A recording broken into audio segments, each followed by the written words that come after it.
இந்த தேர்தலை முன்னோக்கி நாங்க எத்தனை பேர்கள் ரப்பிடத்துல துஆ செய்திருக்கிறோம்? எத்தனை பேர்கள் எங்களுடைய இபாதத்துகளை சரிவர நிறைவேற்றிருக்கிறோம்? சகோதரர்களே, எங்களுடைய தொழுகை எப்படி இருக்குது? எங்களுடைய கொடுக்கல் வாங்கல் எப்படி இருக்குது? அல்லாஹ் தஆலா சொல்லுகிறான், இப்படித்தான் நாங்க என்ன செய்வோம் என்று தெரியுமோ, கதாலிக நுவல்லி பஅதல் ஸாலிமீன பஅதம் பிமா கானூ யக்ஸிபூன்.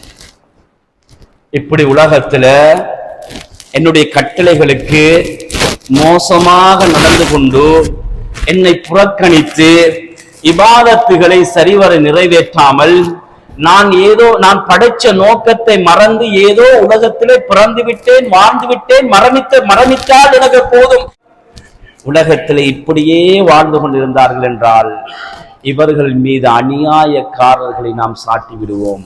அல்லாஹ் சொல்லுகிறார், அநியாயக்காரர்கள் இவர்கள் மீது ஆதிக்கம் செலுத்துவார்கள். அநியாயக்கார அரசர்கள் இவர்களுக்கு அநியாயம் செய்வார்கள். அநியாயக்காரர்கள் இவருடைய உடைமைகளை பறித்தெடுப்பார்கள். அநியாயக்கார அரசர்கள், ஆட்சியாளர்கள் இவருடைய காணி, பூமி, கடைகளை, சொத்து செல்வங்களை பறித்தெடுப்பார்கள். அல்லாஹ் சொல்லுகிறார், என்னுடைய அடியார்கள் இந்த விடயத்துல மோசமாக வாழ்ந்து கொண்டிருந்தார்கள் என்ற இபாதத்துடைய, தௌபாவுடைய, பாவ மன்னிப்புடைய விஷயம். எனவே இபாதத்துல குறைபாடு செய்கின்ற பொழுது நான் இவர்கள் மீது அநியாயக்கார அரசர்களை சாட்டி விடுவேன். அநியாயக்காரர்களை அப்படித்தான் நாம் சாட்டி விடுவோம். பிமா கானூ யக்ஸிபூன்.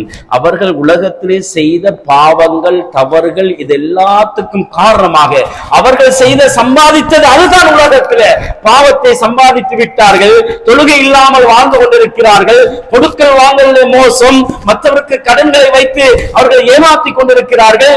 இப்படி இவர்கள் சம்பாதித்த இந்த பாவத்தின் காரணமாக இவர்கள் மீது மோசமான ஆட்சியாளர்களை நாம் சாட்டி விடுவோம் என்று அல்லாஹு தஆலா பரிசுத்தமான அல் குர்ஆன்ல சொல்லி காட்டுகிறான்.